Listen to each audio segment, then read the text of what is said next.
Hello, everyone, and welcome back to the world of I'm your host and guide through these strange and savage lands, Lorne. Thank you so much for coming. Today is actually going to be our first real tutorial video.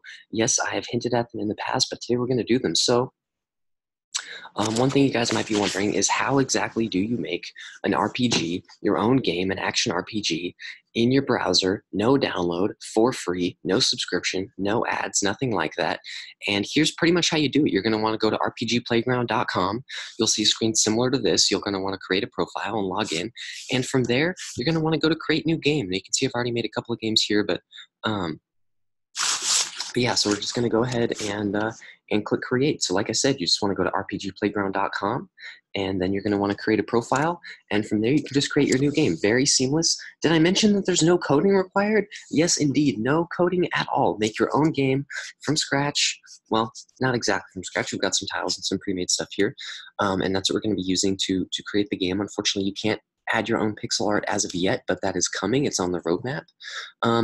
So yeah, so this is essentially if you want to create your game with no code and for free and just in your browser with no downloads, this is going to be the best, and so far as I found, the only way to do it.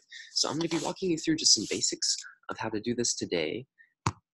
And so we're going to start with the create a new game. So we're going to skip the tutorial. There are tutorials you can watch, and we will go through some of those things today. But basically, you've got your character. It starts you out in play mode, but we want to go to edit mode for now. Okay. So when we go into edit mode, there's a couple of different screens here. It starts us with just the Inquisitor outside. This is one of our texture kind of, what do you call it? Just one of our groups of textures. So here's Inquisitor outside, which has extensive textures. Some of them don't quite have as many.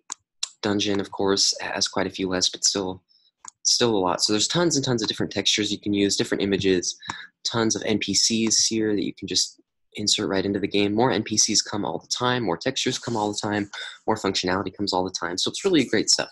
So, but let's start over from the left. So over on the left here, what we have is we have our tile map size that you can see. If we switch to play mode, the map ends somewhere up here.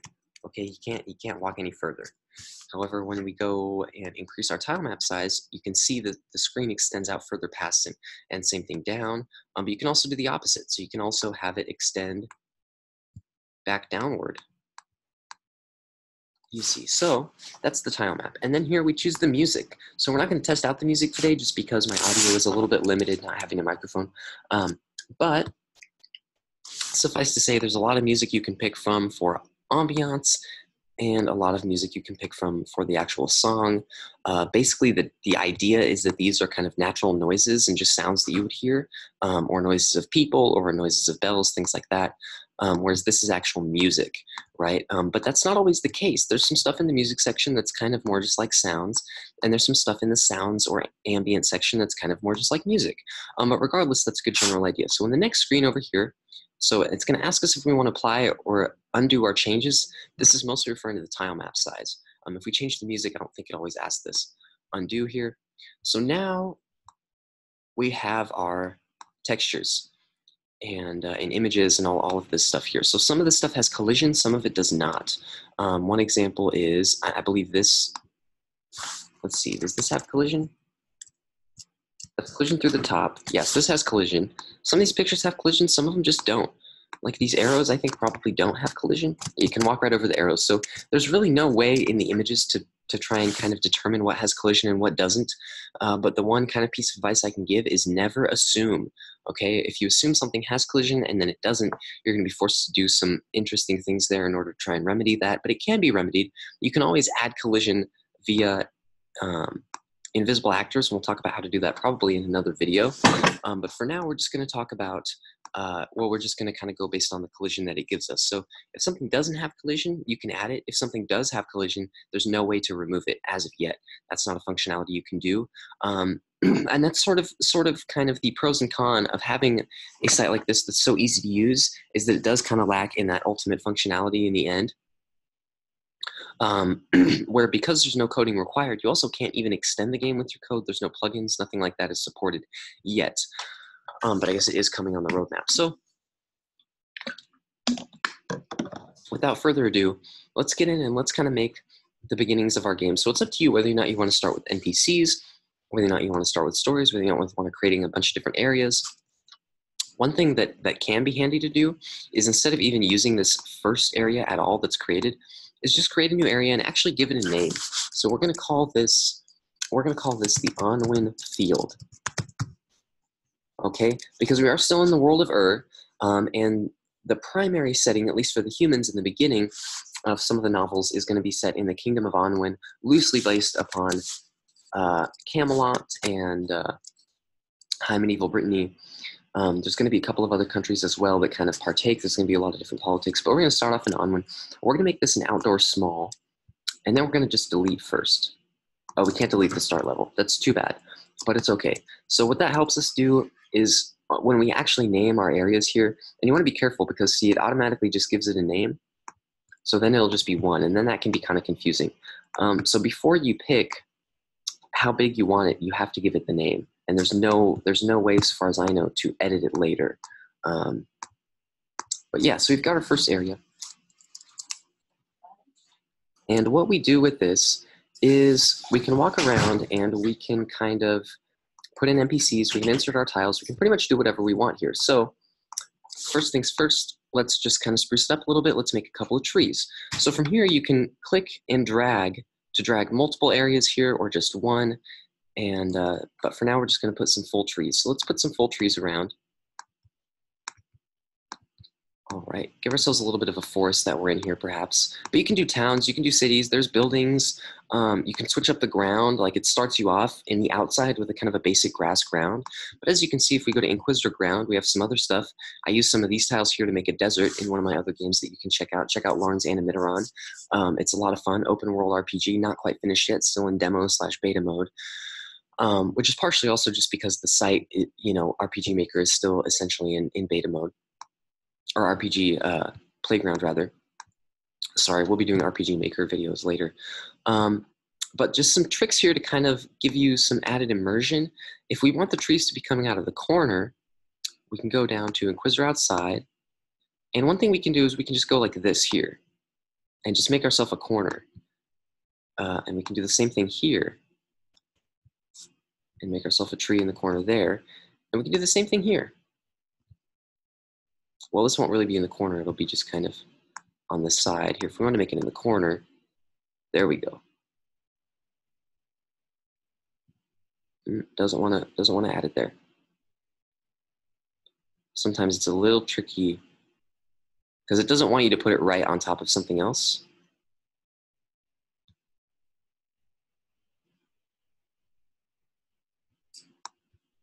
Okay, so it might actually be easier just to delete this one.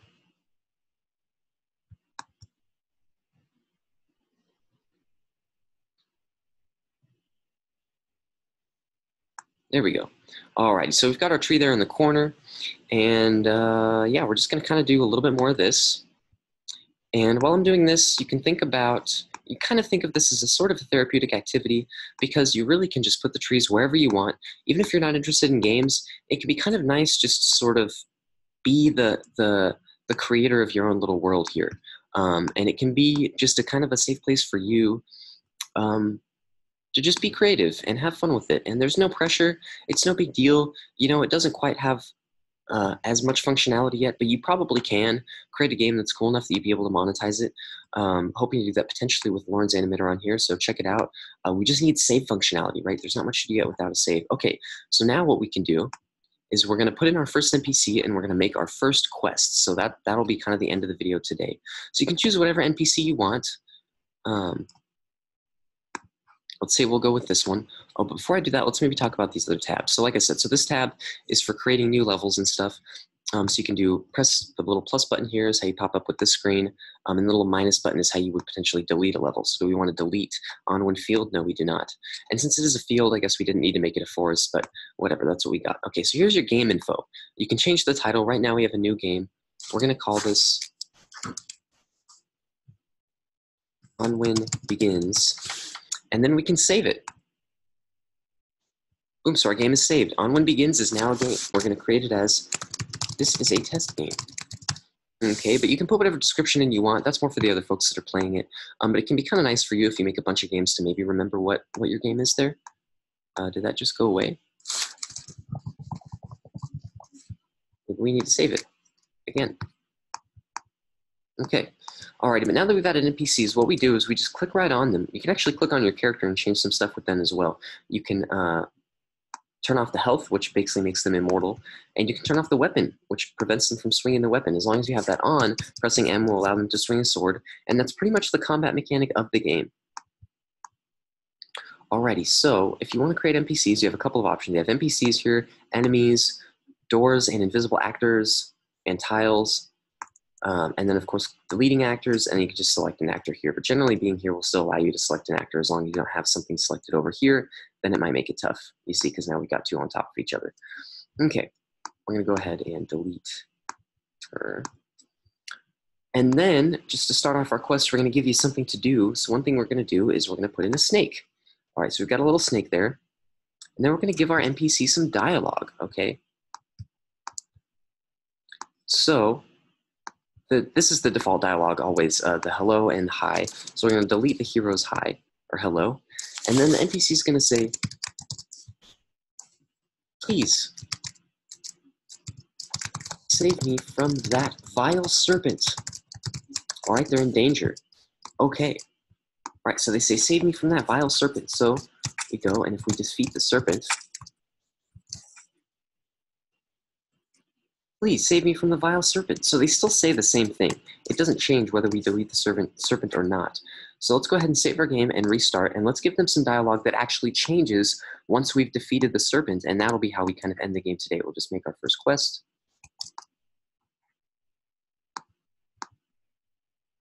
We don't have any way to get to the other area yet, so we have to teleport ourselves there. That's okay, we can make a door later maybe. Alrighty, but so what we're gonna have to do is we're gonna have to test to see if the snake is still around. So first we're gonna do if this monster is active, the NPC 0931, you can rename them to make it a little bit easier. Please save me from that vile serpent. Okay, else, thank you. Here's 50 gold. Next time we'll be discussing how to actually give you 50 gold, because as you may have realized already, just because he says here's 50 gold doesn't mean you actually get 50 gold. So NPC 0931 says thank you, here's 50 gold. Okay. So please save me from that vile serpent. So the reason he says that is because of this condition. If monster 0061 is active. So is active basically means the monster is still around on the map. Okay, so once we defeat the monster doesn't actually go away in the game. As you can see when we switch back to the editor, it's still right there, but it's inactive now because we defeated it. So now we should get the different text.